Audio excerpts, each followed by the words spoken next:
Hello students. So here is the application of Pascal's law.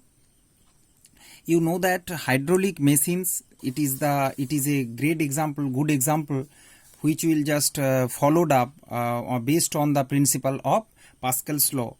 And once again I am just saying what is Pascal's law. You know that when is pressure applied in an incompressible fluid, it will equally transmit each and every corner of that liquid. Okay, means through that pressure will spread undiminished throughout the liquid equally. So here in front of your eye you can see application hydraulic machine. It can be hydraulic press or hydraulic jack or hydraulic brakes. Okay, so here just come what is the principle, principle of hydraulic machine. So that we will just prove here experimentally. These types of figure also in your book. Okay, so first read the principle. A small force applied on a smaller piston is transmitted to produce a large force on the bigger piston. Okay, we will apply a small force on a smaller piston. Suppose this side you see smaller piston, this piston is bigger than that smaller, and smaller area also.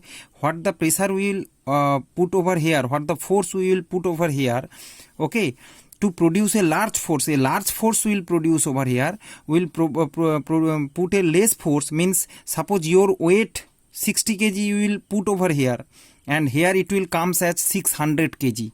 Okay, maybe 10 times higher. So of course that will a mathematical determination takes place. You have to calculate that way to make it bigger. Okay, so transmitted produce a large force on the bigger piston. Understand? So now come to the explanation. Here you can see that two cylinder join with a horizontal tube. A horizontal tube join two cylinder. One side is quite smaller and this side is bigger.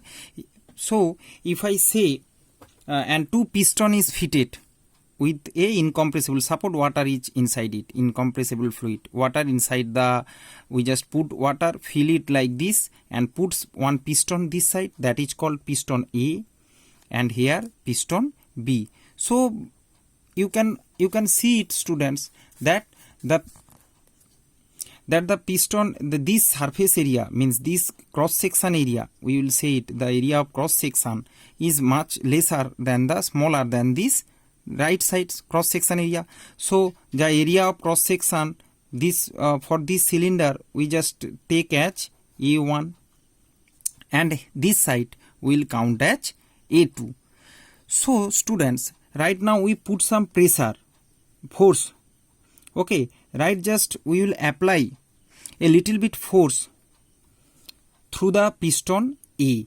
So when we put a force or we just put some weight on this piston, what happens? That piston will create a pressure on this liquid. Okay, so force in this area will create a pressure on this liquid present here. Okay, so what happened? According to the Pascal's law, you know that Pascal's law, pressure will transmit it to this direction, as these are incompressible, so that there will be no, and we have to consider that there will be no friction between the water. Okay, so this directly, that pressure will transmit it to this piston. Okay, so let's count first the pressure over here. So A1 is the area.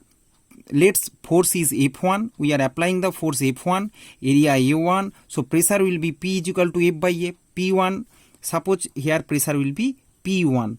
Okay, P1 is equal to F1 by A1. Okay, so in this first cylinder, we check that the pressure we are applying, means pressure force we are applying F1, and the pressure created on the liquid is P1 is equal to F1 by A1. Force is F1, area A1, and pressure F1 by A1, this side. So now come to this side. That pressure is converted, equally transmitted, and create a pressure over here. Generally that pressure will come and create a pressure over here, and that will push upward. A upward pressure will create on the piston B. so it will create a force also. That pressure will convert it into force here and push the piston upwards. So now count here. So you know that pressure is equal to, so as this pressure applied in A equal to the pressure P2, we have written here that P2 is equal to P1.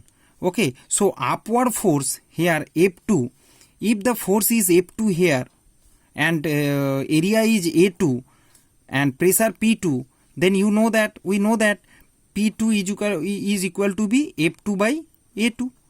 Similarly like this, okay, pressure is equal to force by area. Similarly, F2 is equal to P2 by A2. So this force is acting on piston B. Okay, that pressure is acting on piston B, and this is the force F2 is equal to P2 into A2. So same thing we have written here. Upward force in right side cylinder will be F2 is equal to P2 into A2, or P2 is equal to F2 by A2. What just we have done here? P2 is equal to F2 by A2.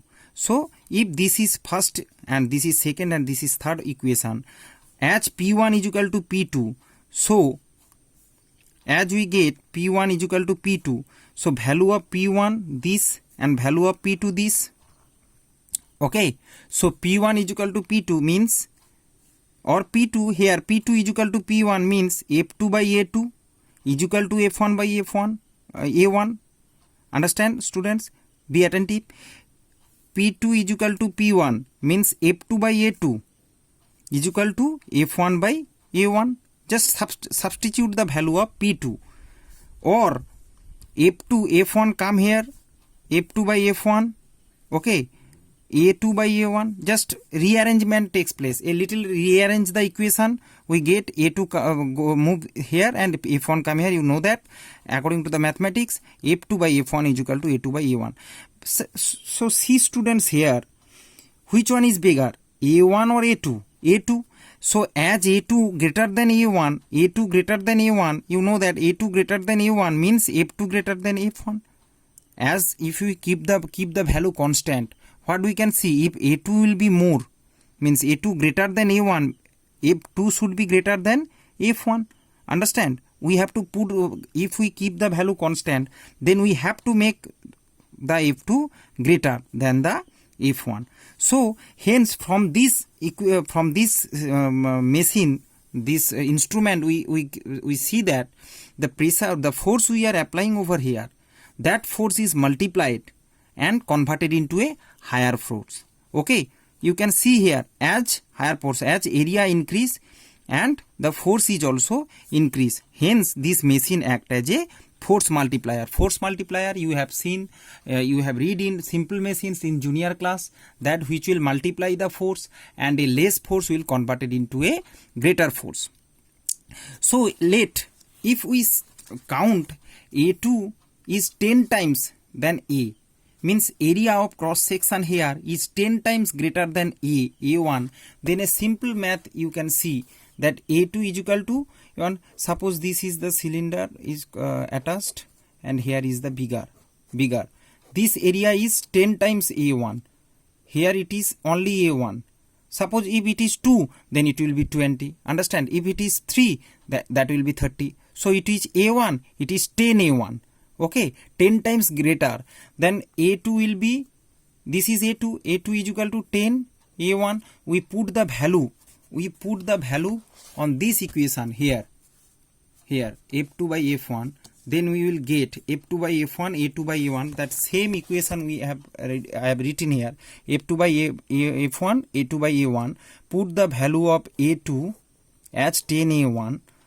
You can see that F2 by F1 is equal to A2 is equal to 10 A1. As from here, A2 is equal to 10 A1 and below A1, so A1 will cut from here. You can see, so F2 by F1 is equal to 10 or F2 is equal to 10 F1. I think you can understand it. You have done, you know the maths so very easily. So F2 is equal to 10 F1. So 10 times of force what you have applied initially, 10 times force will convert it. Means what you have applied initially, the force will multiply 10 times Can you understand? So if your force, if your weight is 10 kg, it will convert it into 100 kg when it will comes out. See, F2 will be 10 F1, means understand, 10 times. If you here push here with 10 kg weight, then that will convert it into 10 into 10, 100 kg. Understand, student? So that a massive pressure will come out, and by this way the hydraulic press, hydraulic jack, hydraulic brakes are works. You have seen lots of cars and lots of dumper types lorries are using this technique. Hydraulic brakes over there, small brake over there. So, and the car brake also, car brake, we are when we stop the car by the drivers, you can say through his leg. So that structure is present in your book also. Later we will explain about that brakes and everything, but now the basic concept, I think your basic concept will clear regarding how the small force will convert it into a bigger. And I hope now you can try to balance a car with your small weight. Okay, thank you very much. God bless you all.